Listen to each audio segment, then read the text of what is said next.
Heyo, welcome everyone to Today in the Scene by Indie Arcade Wave. I'm Joe, your host. Here on In the Scene, we dive into what's happening in the arcade space, from new indie arcade developers, arcade owners, and operators, and just news in the space in general. We're here to answer the question, is the arcade dead? And spoiler on that, the answer is no. I'm a part of the team that brought Galactic Battleground to the arcade in 2017, so I've been around this space for a little while, and I've talked to tons of arcade owners, and I am very excited for this week's guest. So let's dive into this week's episode. Joining me this week is someone who's very well known in the arcade scene for having a massive collection and an incredibly rare collection of games as well. This is the largest arcade in the world, housing over 900 games actively on the floor at a time. And the arcade I'm talking about is Galloping Ghosts in Brookfield, Illinois. And with us today, we have the owner, Doc Mack. How are you doing, Doc? I'm doing well. Thank you so much for having me here.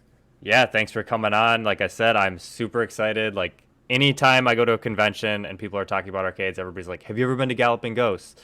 I have not. I have not made it. I really want to go, but it's just insane that you guys have so many games on the floor and you're obviously in love with the arcade space. So let's just jump right in with who is Doc Mack? Just let us know who you are and what you're about. I started getting in the arcade scene at a very young age. First arcade game I ever played was Asteroids, and I've literally grown up in arcades. Never got out of them. Obviously got into console gaming at one point, but still was hitting the arcades, and it was so interesting to watch it all evolve. When I was 16, 17, 1994, I opened up Galloping Ghost Productions, which basically I wanted to make arcade games. And that's how it all started. It was a chance encounter. I didn't know if I wanted to go work at Midway Games, or the decision was made pretty much for me that we would be doing our own thing. So the arcade, Galloping Ghost Arcade, opened up in 2010, August 13th, and we had 130 machines when we opened, and it's just grown since then. Every year, it's since then we've helped over 40 arcades open worldwide, and we've got to know a lot of the legends of the industry that have made all these great games, and just love doing what we get to do here. Yeah, I mean, speaking of legends, you guys, Illinois is like the place for arcades. It seems. I mean, you got Stern, you got Jersey Jacks, you got Raw Thrills.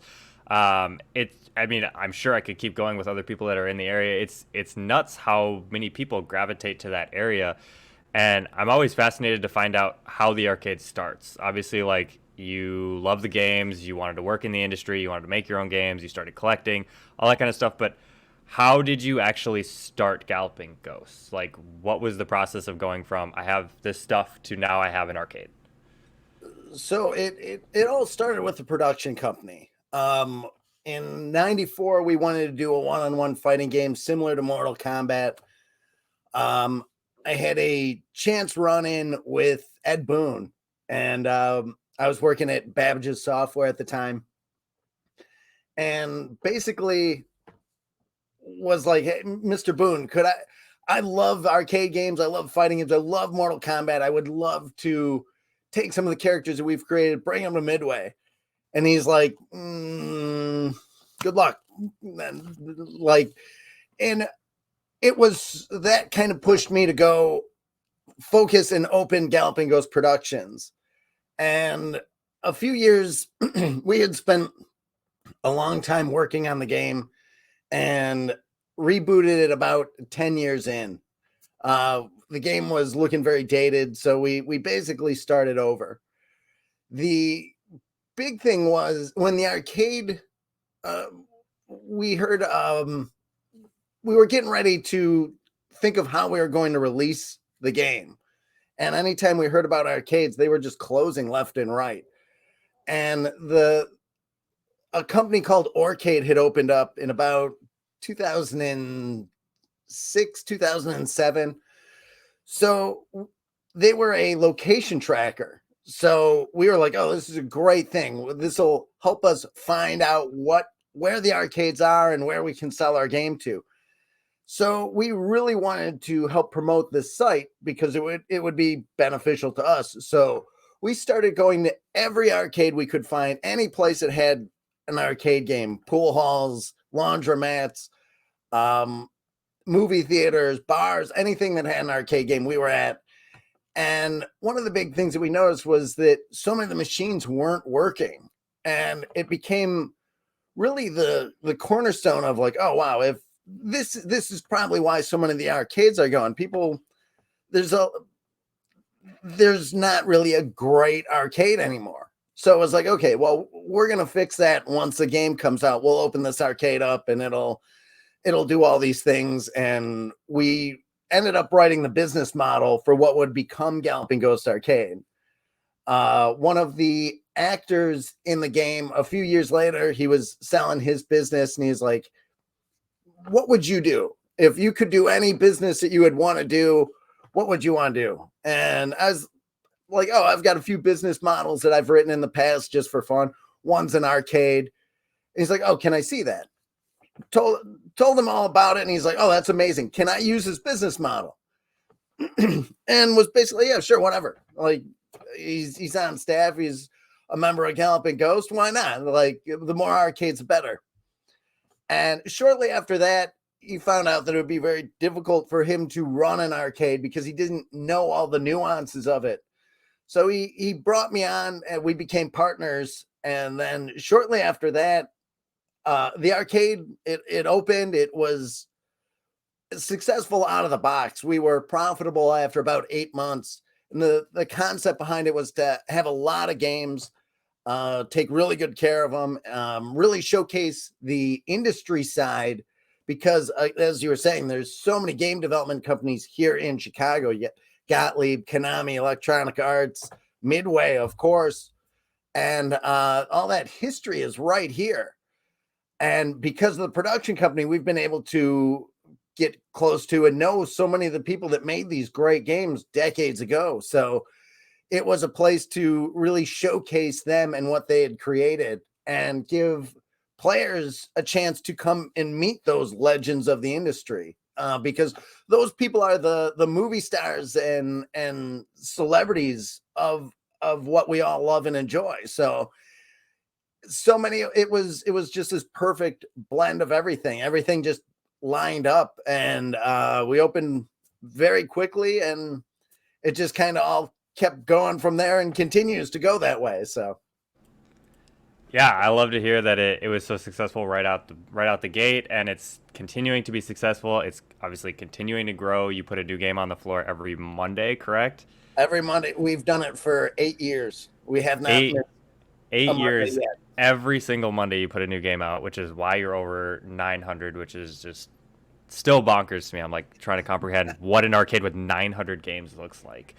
Um, Speaking of that, like, what drives the arcade these days? Is it your absolute love for the game, or are you just like trying to collect them all at this point?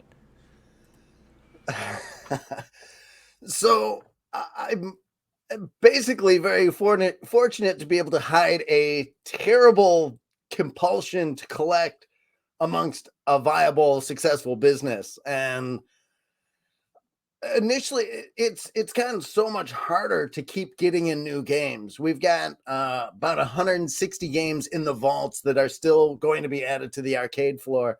So we have a few more years of Monday Mystery, but we're running out of space quick. We just did an expansion in August, and we're in the middle of our next expansion. Space will be an issue, and it's really becoming such a challenge to keep finding just like the ultra rare games that we want. Like there's not too many more that are like we're very excited to get that we haven't already obtained. So it's not about getting them all. There's games that we've passed on numerous times, and it's just about having, honestly, it's a selfish thing. It's the games I want to play. So it's fortuitous that I like a lot of diverse styles of games, but you can definitely see the stuff that interests me less Like, I'm not huge into sports games, not huge in the rhythm side of things, like Dance Dance Revolution and all the games like that. Huge demand for it, and was not really my thing. And should we ever have one in the arcade, it would be more of the historic and side of things and how it pushed the arcade scene forward. But yeah, it's definitely changed a great deal from the collecting side over the last few years, especially. Yeah, I mean, it's a perfect way to hide your addiction to collect all the games by having a business that makes you money, and it's for the business, it's not for me, right? Right. So That's that's been, I've collected things my whole life, and usually was able to, as I got out of them, I would sell them and right. then go on to the next thing. And this is one I could never part with it. Like, even we've had some outrageous offers to buy the business and everything, and a lot of money offered, and I love it too much. So I mean, you've spent so much time building it. Why just you're not ready to be done yet. no, So the no, offers are still viable later, but not now. they're Um, nice to hear for sure. for But sure. Let's talk about some of the rare games you guys have. Like you've mentioned that you have some really rare stuff, and I want to say I saw Time Traveler or two, something like that. we have Time Traveler and Holosseum side by side, original dedicated cabinets. Those giant white laundry machine looking ones that just an incredible design on it. Got a parabolic mirror with a TV in the bottom reflecting them, and Time Traveler, the Laserdisc game. So that one I remember playing back in 1994 at the Sega World Tour, and it was just an incredible thing. And we picked that one up out in Ohio, and it was just amazing to be able to have that here. And it's the funniest thing because most people don't remember the name of it, and people walk up and there's this game, and you were a cowboy. It's like most of the time you don't even have to hear that. They've just got that look to them where they think they're gonna stump you, and it's always Time Travelers, the game they're thinking of. So that game had really affected so many people and had such an impact on people because there was nothing like it. Yeah, I think it's a really cool game. I've seen a few pictures of it. I've never played it. I really want to. But what are some of the other rare games that you have there? Obviously, there's 900 to choose from. What really stands out to you as some games that were either really hard to find or have a really memorable story of finding? So we've got Primal Rage 2, which was at the time one of the holy grails of arcade collecting. People didn't even really know that if it even existed. Um, it had basically, they had seen it years and years and years earlier at a show. I think I heard rumors that they were being charged $25 a play on it at this one show. And we had gotten ours from a guy he went by Tom Brady, who was in the Mortal Kombat scene. And we had developed had a Team GGA, which was a pro fighting team that we sponsored. We sent our players all over the world to go compete in Mortal Kombat 9 tournaments. We paid their hotel fees, their tournament fees, airfare to get them to Evo and everything. So we had really built this community back in 2011 that was ahead of its time. Fighting games were just kind of kicking back into things, and our players were training, and it had made such a wave. Like, there are fighting teams on the East Coast and the West Coast, but nothing in the Midwest that was organized. And our players were so good. We had guys like 16-bit and GGA Jeremiah, Tommy Waffles, Phil Pops, Dizzy, uh, Pete Hahn. So everybody was just, the team was just so formidable. And after Evo, the year Perfect Legend won, he traveled back to Chicago to train with our guys. Even though he had won Evo, he's like, this is where I want to train. This is where I want to hang out. So we were drawing players in from everywhere. And Tom Brady, who was such a notable Sub-Zero player, he came in and he was like, man, I love this community. He's like, this is so good. And he was like, I've got a Primal Rage 2 board sitting in my house, and if I ever decide to part with it, I'll sell it to you. And I'm like, yeah, right. This guy just happens to have the holy grail of arcade collecting sitting there. Okay, whatever, sure. I'm thinking he probably just had an original Primal Rage 1 board or something. So a month went by, and he messaged us. He's like, you know what? This game should be at your place. And we not even knowing what we were really going to get, we worked out a deal. He did not want much for it. He was all about, he wanted it to where people would enjoy it. So we paid for it. It took some time for us to get the board. Board didn't work. So then it took us some more time, and finally it fired up. And it's Primal Rage 2. It is the Primal Rage 2. And that was such a huge addition to the arcade, because it was, we had one guy call up and offer us $60,000 for the board the day after we announced it. And we turned it down because, like, we had to have this here. Shortly after that, we would see, like, we had a couple that hitchhiked in from Oregon just to play this game. We started talking with Chris Tang, who was one of the legendary designers. He recently was, a few years back, got inducted in the International Video Game Hall of Fame. And Chris was telling us about how it was kind of like the only sore spot in all the games that he'd worked on. He worked on Street Fighter games and so many great fighting games, but Primal Rage 2, it being canceled, was the one thing that bothered him in his whole video game career. And the night we put the game out, we did this huge, like, 6-hour stream and showcased the game. And it was Primal Rage 2 really way ahead of its time when it came out. And Chris said it was so like, it made him feel so good the game was being talked about and played at such a much higher level. And it was probably just the fact that people didn't understand the game when it actually came out. It was a lot deeper than a lot of the other fighting games out there. You were switching forms to prolonged combos and everything. And it was just such a vindication for him, he said. So it was such a cool thing to be able to have that happen for such a notable industry person here at the arcade, from us putting such an insanely rare game out on the floor. And we take it to shows, and it's just one of those, people never thought they would play an original arcade hardware version of Primal Rage 2. And there it is for everybody to enjoy.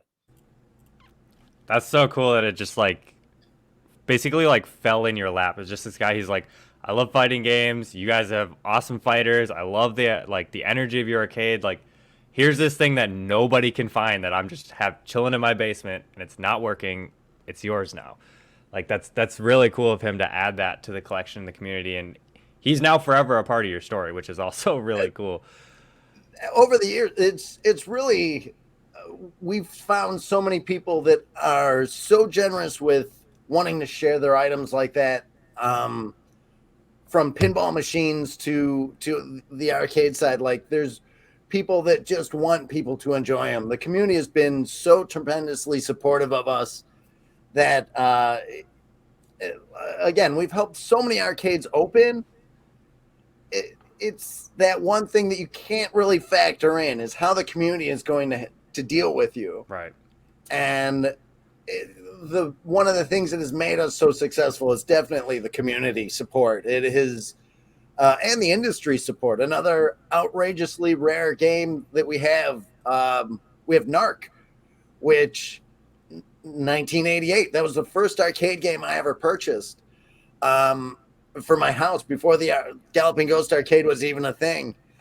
We were doing a huge event called Developer Days, which basically we just get all the industry, we pick a game and have any of the industry people that we know come out, and we want to hear all their stories about how that game got made. And it was the night before the event for NARC. We were talking with Eugene Jarvis and George Petro, and we were going to have everybody out. George Petro calls us up and he's like, "Hey, do you have a spare NARC board?" And we're frantically racing around. We're trying to get artwork printed and get stuff for all the legends of the industry to sign, and just doing a lot of research and prep work. And we're like, "Of course, George, we have a spare. We'll bring it out to you." So took it out to him and didn't really think another thing about it. We were just so excited for the event the next day. So the event starts. We're seeing guys like Mark Lafredo, and we're getting a call from Jack Hager, and just all these. The day is just going insane. It's just an amazing time. George Petro shows up, and he's like, "Oh, here's your board back." And he's like, starts telling me the story. It's like, about 3 weeks before the game actually launched, we were testing a level. It was later in the game. You are flying the helicopter that brings you in level 2. It was basically a bonus level. It's the first time you're actually piloting the helicopter. You have unlimited bombs, so you're just like raining bombs down on the Doslov gang and Joe Rockhead and Dr. Spike Rush, and just blowing everything up. It's like when we put it out, it was glitching and it would freeze the game up. So the game was so close to launch, we had to get it done. We just scrapped the level. We pulled it out. It was probably on test for 1 or 2 days. He's like, "I finished coding it last night and I fixed the bug. Here's your board back with the only version of that level that probably most anybody has ever seen. Here it is for the arcade floor." And that's the one we have on the arcade floor. We have the original version and our one-of-a-kind version that George Petro specifically made and finished for us. That's just such a cool, like, unicorn collection moment right there. Like, the one of one. Like, you can find NARCs. They're tough to find, but, like, you're never going to find that NARC. Never. That's cool. It's just like the more we talk, the crazier your collection gets, just having like all these like little tiny one-offs and everything. Let's talk indies. Like, I know that you've seen some indies. You go to Midwest Gaming Classic, you're right in the area, so I know you've seen like I think we met briefly one year with the Galactic Battleground, and then like Deathball, Killer Queen, Cosmotrons, all that stuff. What do you think of these new indie games that are coming out, and which ones do you kind of have your eye on that you like? So like the indie scene, the first of the indie games that we really saw come out was Sky Cursor. And we tried to be very, very supportive with them. It was quite the learning experience. A lot of the newer stuff, it's been surprising where we haven't had a lot of people reach out to us. We were talking a lot with the Cosmotron guys. We couldn't land on a deal for getting their cabinet here, but it's obviously like with Galloping Ghosts Productions, like that's why the arcade started, was our indie company. So it's definitely one. We love all the indie games that are coming out. We love seeing the revitalization to that side of it, and I think it's just on the road up to where arcades can be back in a much stronger force than ever. Like there's basically the 3 parts to what it needs to happen to make the gaming scene work. You need players that want to go to arcades. First there has to be arcades, then there has to be players that want to go, and then to make that circle kind of complete, you need new content. And it's great to see that the indie side is stepping up and making games and making cabinets. And even in Japan, we've seen guys like Showtime putting out the Exa Arcadia, and he's definitely taking it to a whole nother level with so many of the bringing back well-known designers to work on like new versions of games that they did in the past, which it's incredible. Yeah, I love the XR Arcadia. I've been talking to Adam from Arcade Heroes a ton about the XR Arcadia because it's just he's covering it. He's cutting edge on it, and he's got a direct line to everybody in the company. So it's cool to see what they're doing, the new games they've got, And I love the modular fact of it. It's like the new cabinets they have, you can have 2 players, 4 players, you can have vertical screen, horizontal screen, and then you got the cartridges. Like that's Yep. the new Neo Geo. It's such a good idea, and they have great games on there. Um, I've got one last question for you before we wrap everything up, and this is one that I also asked your buddy Rick, who got me in touch with you. The difference between an arcade that is coin operated and pay at entrance. You're on the other side of the coin there with wanting to get kind of like a pay to get in. What's your reason for preferring the pay at the door and then play all you want? So there's several. When we were opening the arcade and defining what the business model was, there weren't free play arcades. We really dissected the psychology of how players work. When I went to an arcade, I had $20 or whatever, however much in quarters I would have with me, and I would play the stuff I knew, but I wouldn't play the stuff I didn't know. I'd look at it, maybe I'd try it once, and it changes so much being a door fee, because you're building a community at that point. You're not getting people, if your concern is a door fee or a pay per play, once you're out of money, you go home. You get people that stay much longer because they're still playing. They're playing until they've played enough. The games, what games you have there. You look at Donkey Kong. If you talk to, there's a few arcades that'll share information about earnings. And just like in the old days, if a game didn't earn, it had to go. And you look at why the games cycled out over the years. Games like Donkey Kong is such a hard game. People don't sit down and just pump quarters into it. It just doesn't happen. So earnings wise, does Donkey Kong get to stay? In most arcades, if it's a pay per play, it shouldn't, because while people love to see it, they don't play it like a Teenage Mutant Ninja Turtles where you're just pumping the quarters in.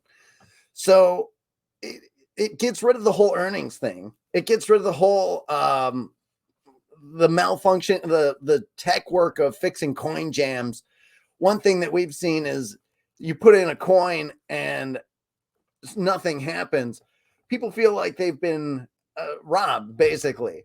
So what comes from that is people are rough on the machine. They'll start pounding on the machine. So you get rid of this whole level of maintenance. Player wise, you lose out on the people that they're bringing a buck in and they want to spend 5 minutes and they just want to play whatever.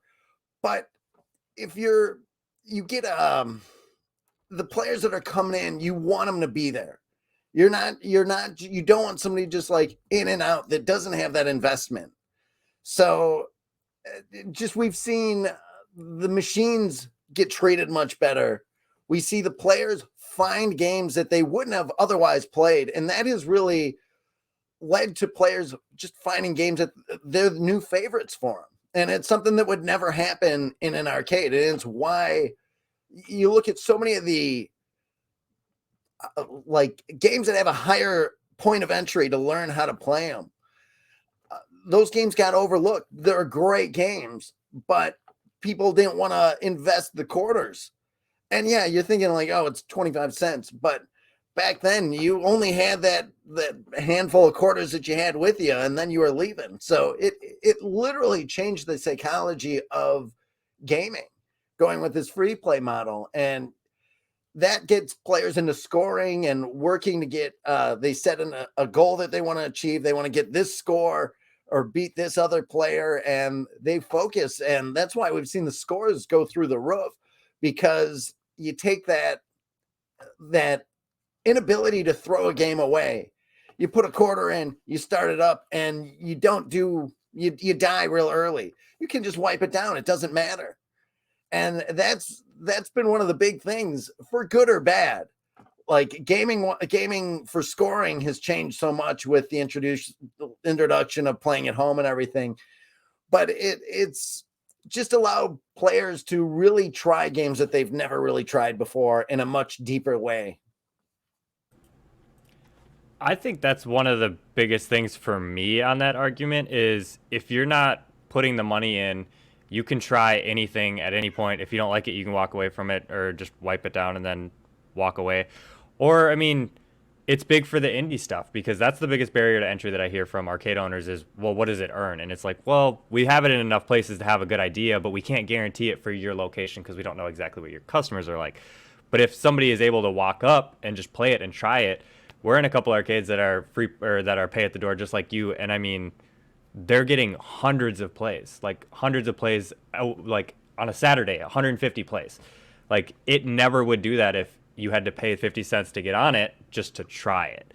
So I love the idea of like pay at the door so that you can play, but also the psychology of the quarter is Rick has a good argument on the other side, but I like both arguments. I think it's dependent on the individual business, and with you having so many games, that's exactly what you want. You want people to try stuff they've never played.